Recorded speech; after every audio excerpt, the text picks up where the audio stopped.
하나님은 살아계신 하나님인 줄 믿습니다. 또 우리가 분명히 믿어야 될 게 천국이 있다는 것입니다. 아멘.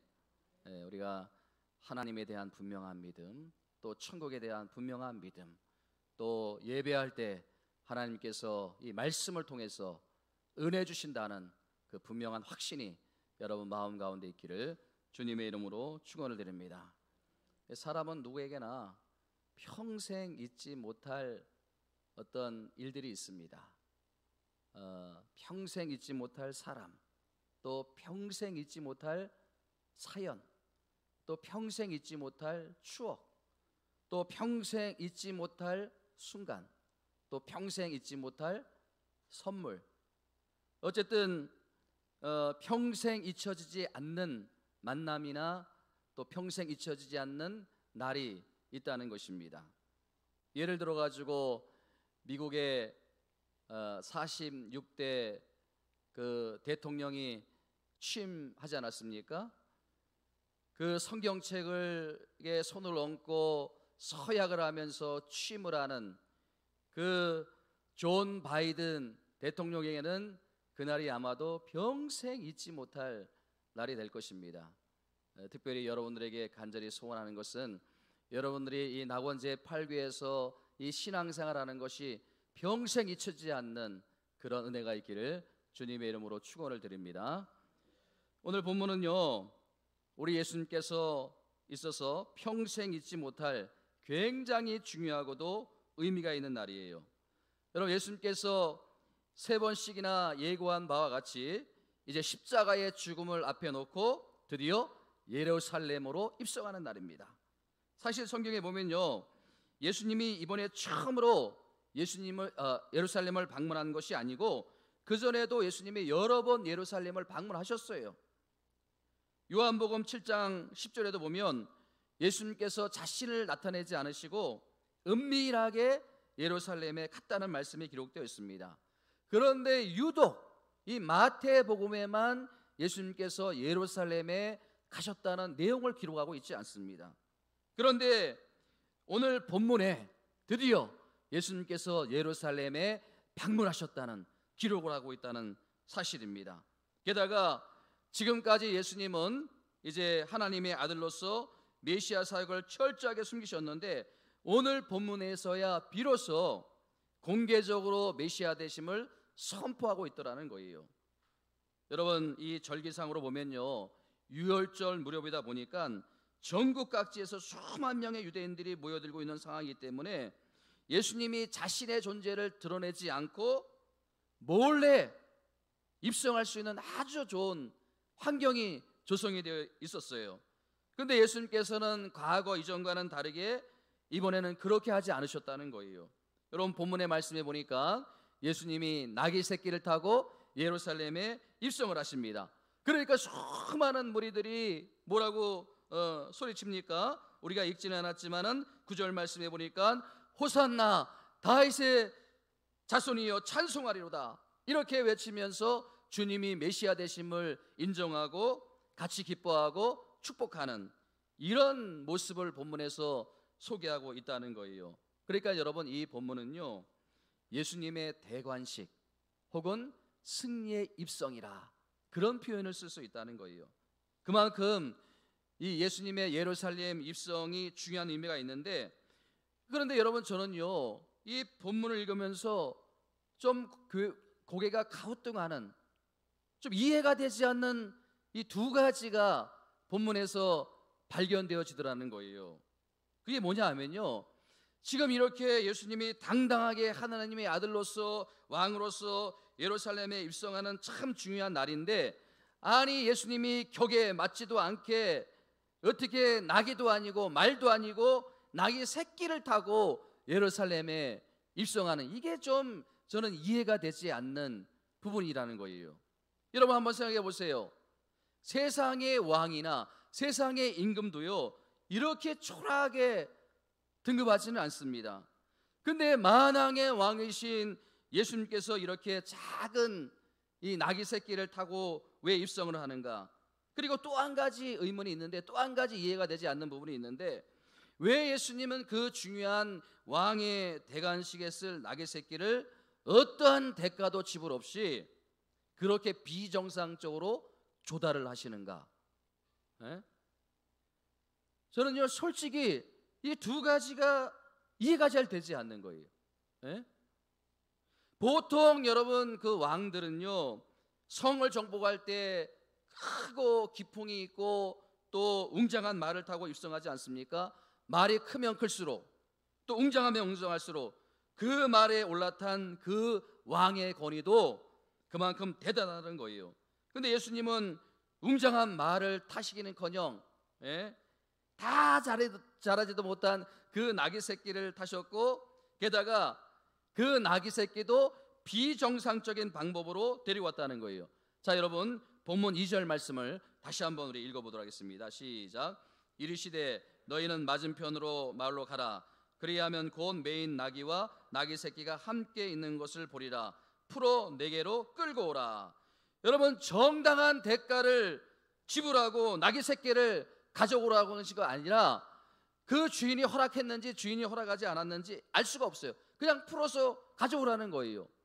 속된 말로 극단적인 표현으로 훔쳐오라는 이야기와 별반 다를 바가 없는 거예요. 여러분 잘 이해가 되지 않습니까? 여러분 다 자라지도 못한 그 나귀 새끼를 탄 어른의 모습을 한번 생각해 보세요. 저는 웃음이 나오더라고요. 본문을 묵상하는데 좀 그 나귀 새끼를 탄 예수님의 모습을 생각하니까 웃음이 나오더라고요. 아니 여러분 대가를 지불하고 그 나귀 새끼를 데려와야 되는데 주님의 요구는 뭐예요? 대가 지불 없이 그냥 가져오라는 거 아닙니까? 여러분 제가 이 두 가지 질문을 가지고 계속 본문의 말씀을 읽고 묵상하는 가운데 여기에는 참 그 중요한 여러 가지 의미가 담겨져 있더라는 거예요. 그 첫 번째가 뭐냐면요, 왜 예수님은 그 감격적인 예루살렘 입성 대관식에 초라한 나귀 새끼를 타고 입성하셨는가? 여러 가지 의미가 있지만 제일 중요한 그 의미는 겸손이라는 거예요. 겸손. 여러분 당시 말은요 군사용입니다. 여러분 우리가 사극 드라마를 보면요 거기에 그 말들이 많이 나오지 않습니까? 이 말을 탔다는 것은 어떤 의미냐면 정복자의 개념이 있습니다. 근데 예수님께서는 지금 뭐를 타고 예루살렘에 입성하시는 거예요? 나귀 새끼를 타고 입성하는 거예요. 그러니까 이 나귀 새끼를 타셨다는 것은 앞으로 겸손하게 십자가를 지시는 주님의 모습을 보여주고 있다는 거예요. 그런가 하면 또 한 가지, 새끼 나귀를 타셨다는 것은요 순결을 의미한다는 거예요. 순결. 여러분 오늘 본문 마태복음에는요 그 나귀 새끼에 대해서 아무런 설명이 없어요. 근데 똑같은 사건을 기록하고 있는 마가복음과 누가복음에 보면 이 나귀의 새끼에 대해서 부연 설명이 나와요. 마가복음 11장 2절 말씀을 보세요. 함께 읽어봅니다. 시작. 이르시되 너희는 맞은편 마을로 가라. 그리하면 들어가면 곧 아직 아무도 타보지 않은 나귀 새끼가 매여 있는 것을 보리니 풀어 끌고 오라. 자, 이 말씀의 포인트가 뭐라고요? 아직 아무도 타보지 않은, 이게 말씀의 포인트 아닙니까? 왜 이 말씀을 굳이 성경에다 기록했을까요? 그러니까 우리 주님께서 쓰시는 분명한 기준, 분명한 기준을 제시한 거예요. 우리 하나님께서, 우리 주님께서 어떤 사람을 쓰신다는 겁니까? 자, 디모데 후서 2장 20절과 21절 말씀 함께 읽어봅니다. 시작. 큰 집에는 큰 그릇과 은그릇뿐만 아니라 나무 그릇과 질그릇도 있어 귀하게 쓰는 것도 있고 천하게 쓰는 것도 있나니 그러므로 누구든지 이런 것에서 자기를 깨끗하게 하면 귀 쓰는 것이 되어 거룩하고 주인의 쓰임에 합당하며 모든 선한 일에 쉼함이 됨이라. 여러분 보세요. 이 말씀의 핵심이 뭐예요? 자기를 깨끗하게 하면이에요. 여러분 세상적인 가치관이나 세상적인 논리로는 무엇이 귀한 겁니까? 큰 그릇이에요. 은그릇이에요. 그리고 비싼 그릇이에요. 근데 하나님의 가치관으로 보면, 또 하나님의 기준으로 보면 어떤 게 귀한 그릇이라는 거예요? 어떤 그릇을 쓰신다는 거예요? 하나님이 쓰시는 기준이 뭐라는 거예요? 깨끗한 그릇을 쓰신다는 거예요. 깨끗한 그릇을 귀하게 하나님께서 쓰신다는 거 아닙니까? 저는 여러분이 뭐 큰 그릇도 좋지만요, 또 은그릇도 좋지만요, 여러분들이 하나님께서 쓰시는 깨끗한 그릇으로 유지되기를 주님의 이름으로 축원을 드립니다. 우리의 모습, 우리 예수를 믿지만요, 우리는 끝없이 그냥 이 큰 그릇 타령을 하고요, 또 은그릇 타령을 하고요, 또 귀한 그릇 타고, 그래서 자기를 과시하고 또 웅장한 말을 타고 그래가지고 멋지게 살아가는 거, 이게 우리의 노망이 아닙니까? 예? 여러분, 아무리 신앙이 좋고 믿음이 좋아도요, 이 나귀 새끼를 타는 초라한 모습은 우리가 피하고 싶은 거 아닙니까? 아니, 어느 목사가 여러분 평생 동안 그렇게 개척교회만 하다가 평생을 보내길 바라겠습니까? 어떤 여러분 사람이 그렇게 늘 가난하게 평생 동안 살다가 죽기를 원하겠습니까? 그런 사람은 아무도 없다는 거예요. 여러분들 자녀 교육 시키는 거 보세요. 어제도 오늘도 내일도 계속 공부하라는 거 아닙니까? 좋은 대학에 가야지만 나중에 큰 말을 타고, 예? 그렇게 좀 큰 그릇이 될 수 있다, 그런 거 아닙니까? 여러분, 한번 양심껏 대답해보세요. 개척교회 목사를 대하는 태도하고, 또 매스컴에 나오고, 그리고 또 큰 교회, 대형 교회 그 목사님을 대하는 여러분의 태도하고 어때요? 그 유명한 목사님을 아직 만나보지 못해가지고 답변을 못하겠습니까? 저를 대하는 태도하고, 저 분당에 있는 큰 교회 목사님, 그 유명한 목사님 이찬수 목사님을 대하는 태도하고 우리 교회 성도님들은 똑같지요? 할렐루야. 그럴 줄 믿습니다. 여러분, 이게 참 표정이 아니신데 그런 분들도 있는데, 예? 여러분, 이렇게 우리의 마음이 세상적인 가치관과 세상적인 논리의 지배를 당하고 있다는 거 아닙니까? 여러분, 과거 이스라엘 백성들도요, 우리의 모습과 똑같았어요. 여러분, 그 구약성경 미가서 6장 6절 말씀을 보니까요, 그 당시의 사람들도요, 하나님을 믿지만 세상적인 가치관에 지배를 받고 있어요. 같이 한번 읽어봅니다. 시작. 내가 무엇을 가지고 여호와 앞에 나아가며 높으신 하나님께 경배할까? 내가 번제물로 일련된 송아지를 가지고 그 앞에 나가. 7절 말씀 그 다음 시작. 여호와께서 천천의 수양이나 만만의 강물 같은 기름을 기뻐하실까? 내 허물을 위하여 내 맏아들을 내 영혼의 죄로 말미암아 내 몸에 열매를 드릴까? 여러분, 이 말씀 속에 6절과 7절 말씀에 내포되어 있는 그 가치관이 뭡니까?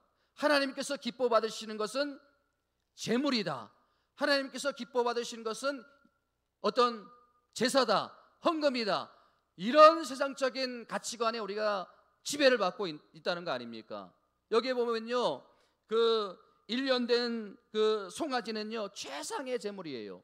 그 다음에 천천의 수양과 만말의 강물은 최고의 제물이 아닙니까?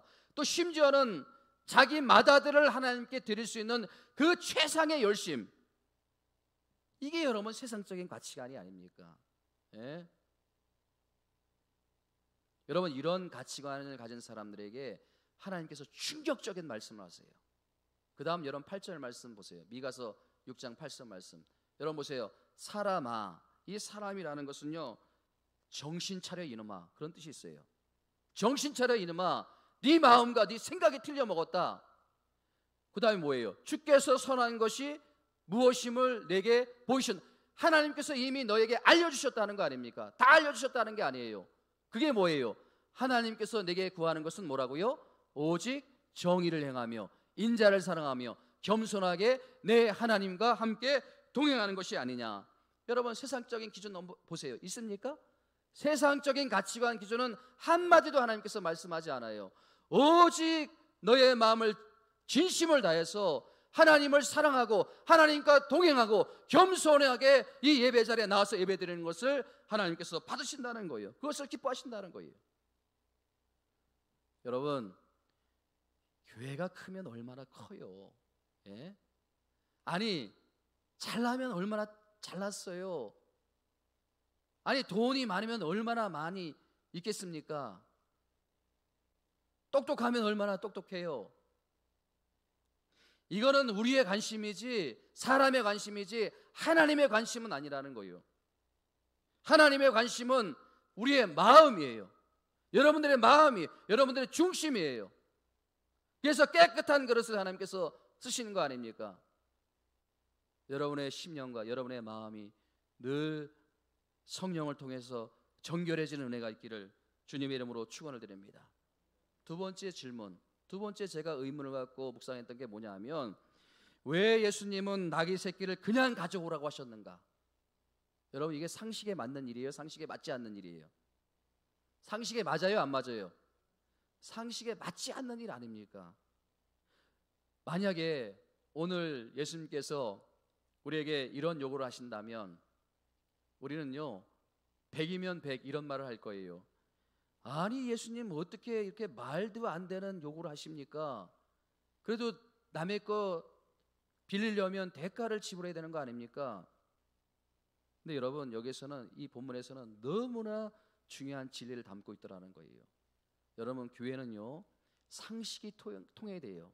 저는요 이 교회가 굉장히 상식적이 된다, 이것을 굉장히 강조하고 중요하게 여기는 사람 중에 한 사람입니다. 근데 여러분, 그것보다 더 중요한 거 오늘 본문에서 가르쳐주고 있는 거예요. 뭐냐면요, 교회가 상식이 너무나 중요한 것이지만 여러분, 이 교회라는 것은요 우리의 상식과 우리의 생각을 뛰어넘는 하나님의 영역, 신앙의 영역, 믿음의 영역, 다른 말로 말하면 그 영적인 영역이 존재하는 것이 교회라는 거예요. 네? 우리의 상식을 뛰어넘는 그 영적인 영역에는요 하나님의 뜻이 있다는 거예요. 하나님의 뜻. 여러분, 오늘날 이 교회를 보면요, 이 젊은 사람들 보면요 상식을 가지고 자꾸 따져요. 그래서 뭐 틀렸다, 뭐 그렇게 헌금 뭐 내 가지고 뭐 하느냐, 도대체 그렇게 하는 게 정당한 거냐, 상식을 가지고 접근하는데요. 여러분, 이 교회는요 그런 상식을 뛰어넘는, 인간의 생각을 뛰어넘는 하나님의 영역, 신앙의 영역이 있다는 거, 이걸 모른다는 거예요. 그 하나님의 영역에는요 하나님의 분명한 섭리와 하나님의 분명한 계시와 뜻이 있다는 거예요. 여러분, 내 생각과 내 상식에 맞지 않는다고 해서 틀렸다, 잘못되었다, 그렇게 함부로 말하면 안 되는 거예요. 특별히 우리 젊은 분들에게 제가 부탁을 드리는 거 바로 그 부분이에요. 여러분, 어쩌면요 이 성경은 상식에 맞지 않는 이야기로 가득 채워 있는 것이 이 성경책이에요. 대표적인 게 여러분, 요한복음 2장에 보면요 그 가나 혼인 잔치가 나오지 않습니까? 그런데 포도주가 떨어졌어요. 혼주의 입장에서는 얼마나 그것이 난감한 일입니까? 그런데 예수님께서 뭐라고 말씀하시는가 하면요, 그 빈 포도주 잔에 맹물을 갖다 부으라는 거예요. 여러분, 이게 정말 난처한 일이 아닙니까? 여러분, 이게 상식에 맞는 일이에요. 만약에 그 빈 포도주 잔에, 손님들이 앉아있는 빈 포도주 잔에 맹물을 갖다 부었다면 어떤 일이 일어나겠습니까? 화를 내지 않겠습니까? 이게 여러분 전혀 상식에 맞지 않는 일이 아닙니까? 여러분, 또 아브라함을 생각해 보세요. 아브라함이 그 자녀를 낳기를 얼마나 원했어요. 네? 얼마나 간절히 갈구를 했습니까? 그런데 하나님께서 안 주시는 거요. 그러다가 몇 세? 100세의 옥동자 이삭을 하나님이 주셨어요. 그런데 하나님께서 주시고 난 다음에 어떻게 하고 합니까? 산 제물로 나에게 바치라는 거요. 여러분, 이게 상식에 맞아요, 안 맞아요? 상식에 안 맞는 일 아닙니까? 여러분, 이런 상식에 맞지 않는 그런 이야기로 성경은 가득 차 있는 이야기입니다. 여러분, 열왕기하 5장에 나오는 나하만 장군이 있지 않습니까? 그 나하만 장군은요 그 당시에 아람 나라라고 하는 큰 나라의 군대 장관이에요. 실세예요. VIP예요. 그런데 그 초라한 이스라엘 땅에 와가지고 저 시골에 그 선지자라고 하는 엘리사를 찾아갔는데, 그 엘리사가 어떻게 합니까? 얼굴도 내밀지도 않아요. 얼굴도 보이지도 않아요. 그러면서 하는 말이, 그 종에게 시켜가지고 저 요단강에 있는, 그냥 건천에 널려 있는 그 강물에 가가지고 7번 목욕하라 이렇게 말합니다. 여러분 이게 외교적으로 얼마나 결례입니까? 이게 상식에 맞지 않는 일 아닙니까? 여러분 만약에 미국의 국방부 장관이 와가지고 만약 그렇게 했는데 이러면요 큰 이게 외교적으로 문제가 일어나는 일이 아닙니까? 상상서 이게 뭘 상식한 짓이에요? VIP를 어떻게 그렇게 대할 수 있습니까? 전혀 상식에 맞지 않는 일이에요. 여러분 제가 또 말씀을 드린 그 열왕기상 17장에 나오는 여러분 그 엘리야라는 선지자 처음에는요 시골에서 농사나 짓는 그런 선지자였어요. 근데 하나님께서 부르셔가지고 뭐라고 했냐면 야 너 지금 저 아합왕이 굉장히 지금 교만해 있는데 굉장히 지금 악독해 있는데 네가 가서 한번 선포해라. 그러니까 엘리야가 가서 선포를 했어요. 이제 싸우겠다. 세상에 그랬는데 하나님께서 그렇게 명령을 했는데 그 다음에 하나님께서 엘리야에게 뭐라 그럽니까? 빨리 가서 숨으라. 저 그리스도인에 가서 숨으라. 이것도 여러분 상식에 맞지 않는데 사람의 머리로 납득이 되지 않는데 이 엘리야가 눈물로 순종해가지고 그 그리시네가에 가서 숨었어요. 어떤 일이 일어나요? 시냇물이 말라버려요. 가라고 했으면 하나님이 책임져야 되는 거 아닙니까?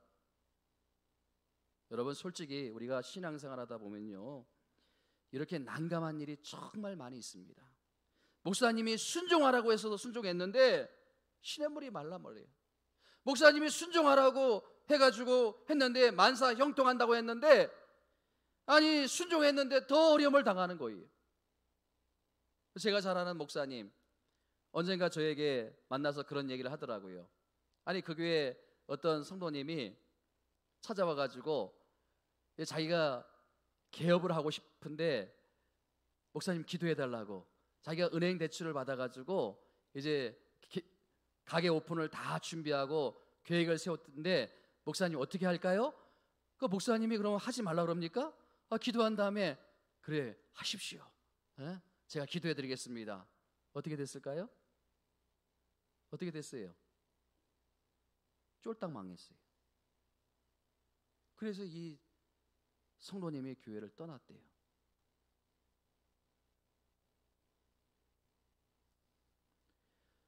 여러분 이러한 일들이 일어날 수 있다는 거예요. 표정이 좀 어두워지시는데 어두워지실 필요는 없어요. 여러분 이 하나님의 말씀에 순종한 엘리야 아니 시냇물이 말라버린 것도 정말 이게 받아들일 수 없는 일인데 아니 또 이 엘리야에게 하나님께서 뭐라 그래요? 너 빨리 떠나가지고 어딜 가라? 몇백 킬로 떨어져 있는 그 시돈에 있는 사르밧으로 가라는 거예요. 아니 그것도 받아들이기 힘든데 거기 가서 또 어딜 찾아가라는 거예요? 과부의 집을 찾아가라는 거예요. 찢어지게 가난한 그 음식 밀가루 한 움큼과 그 기름 조금 남은 거 이제 그거를 먹고 그 자식과 함께 죽으려고 하는 그 과부의 집으로 가라는 거 그래서 비려 먹으라는 거 이게 여러분 상식에 맞는 일입니까? 게다가 또 그 엘리야라는 선지자는요 아이 그 음식을 또 해준다고 자기가 받아 먹어요. 예? 여러분 도무지 상식에 맞지 않는 이야기로 성경은 가득 차 있어요. 근데 여러분 성경은요 이렇게 온통 상식에 맞지 않은 하나님의 요구로 가득 찬 책이지만요 정말 놀라운 것은 뭐냐면요 이렇게 상식에 맞지 않는 하나님의 요구에 눈물겹게 순종하는 그 인물들의 이야기로 가득 채워 있는 게 이게 하나님의 말씀이라는 거예요. 더 놀라운 것은요 하나님의 역사는 이렇게 상식에 맞지 않는 하나님의 말씀에 맹목적으로 순종하는 사람들을 통해서 하나님의 일들을 이루어 가시고 하나님의 역사를 만들어 가신 사실, 하나님의 나라를 이루어 가신다는 사실입니다. 여러분 요한복음 2장에 나오는 가나 혼인 잔치에 대해서 다시 한번 생각해 보세요. 예수님께서 이 땅에 오셔가지고 첫 번째로 기적을 행하신 게 가나 혼인 잔치의 기적이 아닙니까? 근데 그 말도 안 되는 가서 빈 포도주잔에 맹물을 그렇게 부으라고 하는 상식에 맞지 않는 예수님의 그 말씀에 토 하나 달지 않고 순종했던 그 제자들의 절대적인 순종에 의해서 여러분 이 가나 혼인 잔치에 기적이 일어난 거 아닙니까? 여러분 오늘 본문에도 마찬가지가 아닙니까? 전혀 상식에 맞지 않는, 예수님이 나귀 새끼를 끌고 오라고 하니까 순종했던 두 제자, 무슨 내막인지 무슨 영문인지 모르지만 나귀 새끼를 내어주는 그 주인의 순종으로 말미암아 이 놀라운 영적인 대관식이 이루어지는 게 오늘 본문의 말씀이 아닙니까? 저는 여러분 이 말씀 앞에 너무나 큰 도전을 받는 거예요. 예? 여러분 그러면 질문이 생깁니다. 도대체 우리가 어떻게 하면 이러한 순종을 할 수 있을까? 예? 상식에 맞지 않는 이 하나님의 말씀에 우리가 어떻게 하면 맹목적인 순종으로 나갈 수 있겠는가? 저는요 마리아를 통해서 그 답을 찾을 수가 있었어요. 여러분 하나님께서 성령을 통해서 마리아에게 던진 그 제안이 뭡니까? 그 제안이 진짜 황당한 거 아니에요? 이 마리아는요 남자를 알지 못하는, 남자리와 잠자리 하지 않았던 그런 처녀의 몸입니다. 그런 처녀의 몸에 하나님께서 뭐라고 그럽니까?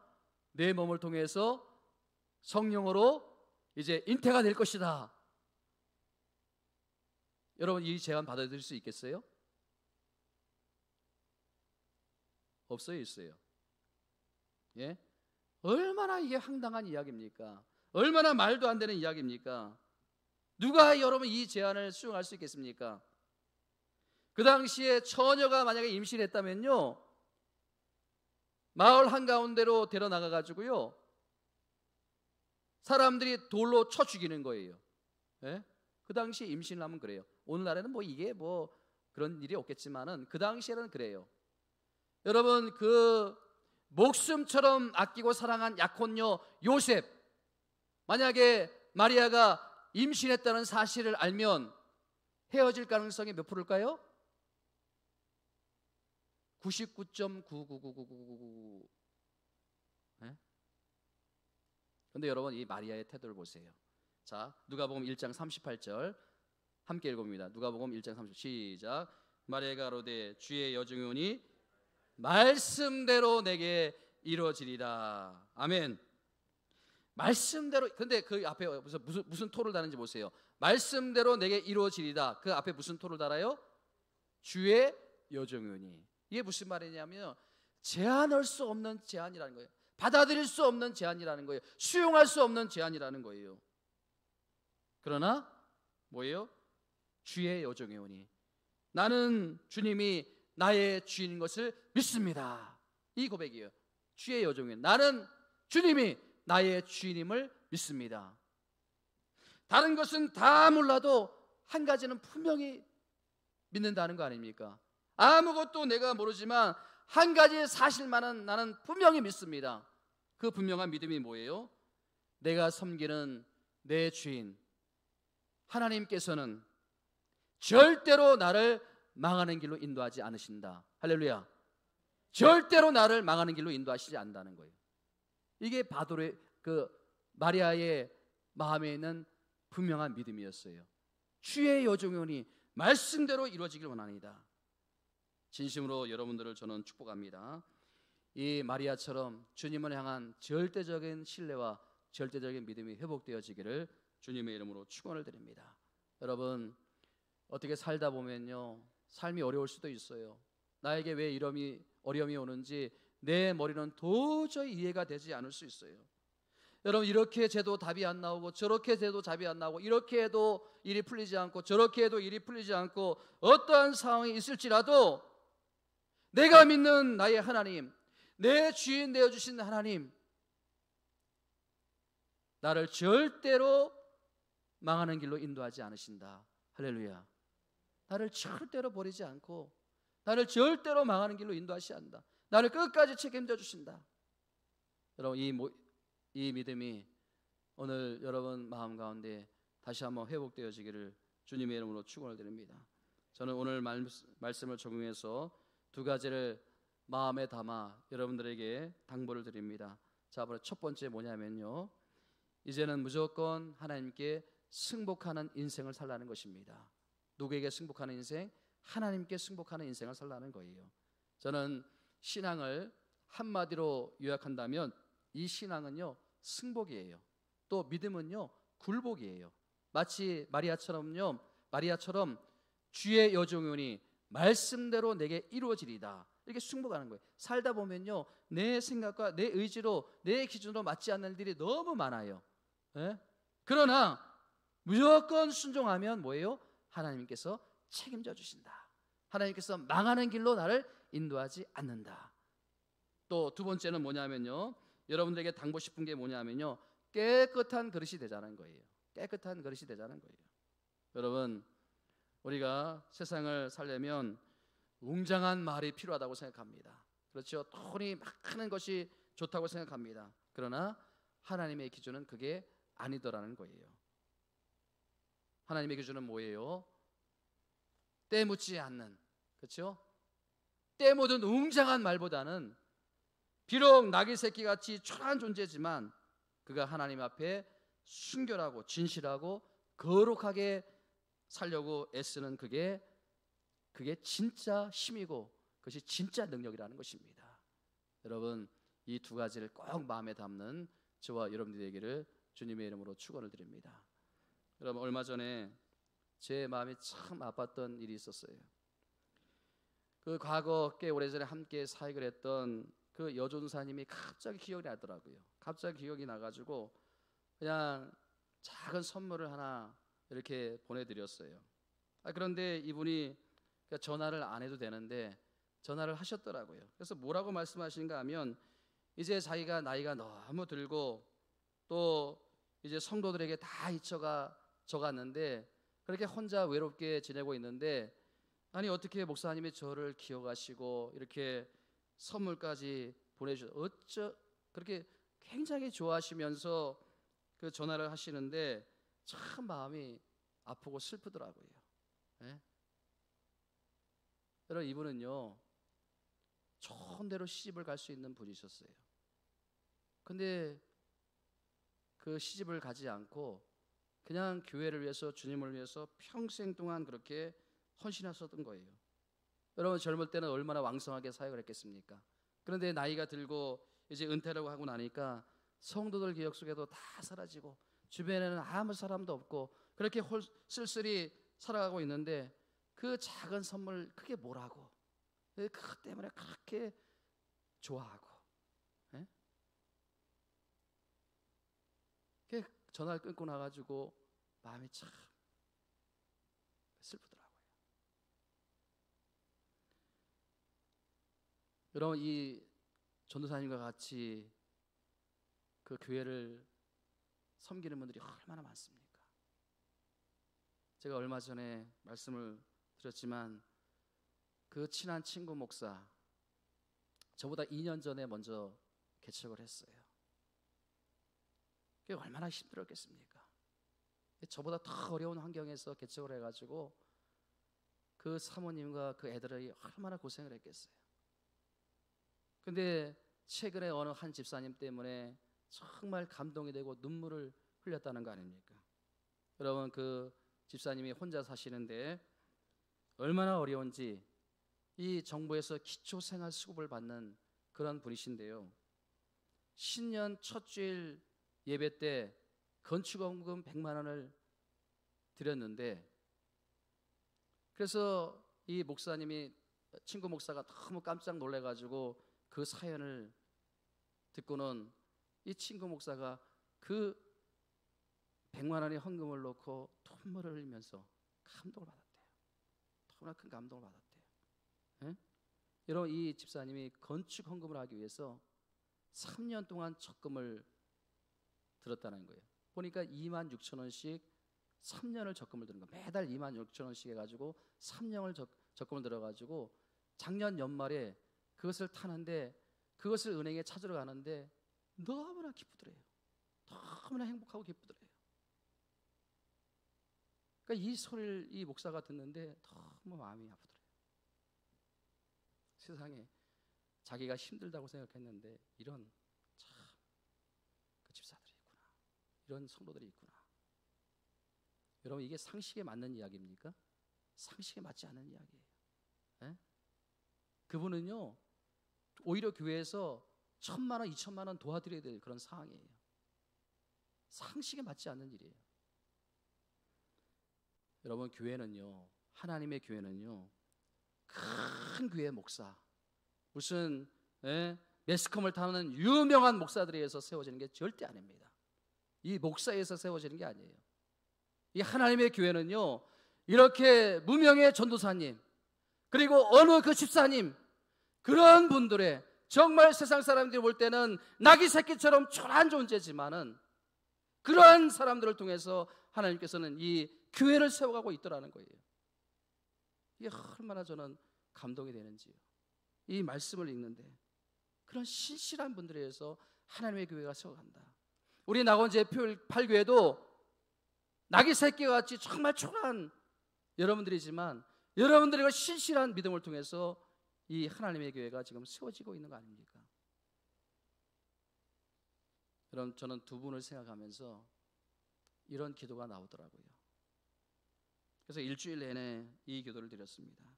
하나님, 이 김대동 목사가 큰 그릇이 되기 위해서 뭐 유명해지길 원해가지고 그 세상적인 가치관을 붙들고 목회하는 목사가 아니라 하나님 앞에서 이름도 없고 빛도 없고 누가 알아주든 사람이 알아주든 알아주지 않든 간에 거기에 굴하지 않고 정말 이 본문에 나오는 그 나귀 새끼처럼 그 예수님을 태우고 아무 흔적도 없이 사라져버리는 그 나귀 새끼와 같은 존재지만 내가 정직하고 신실하고 그렇게 하나님 앞에 귀하게 쓰임받는 주의 종이 되길 원합니다.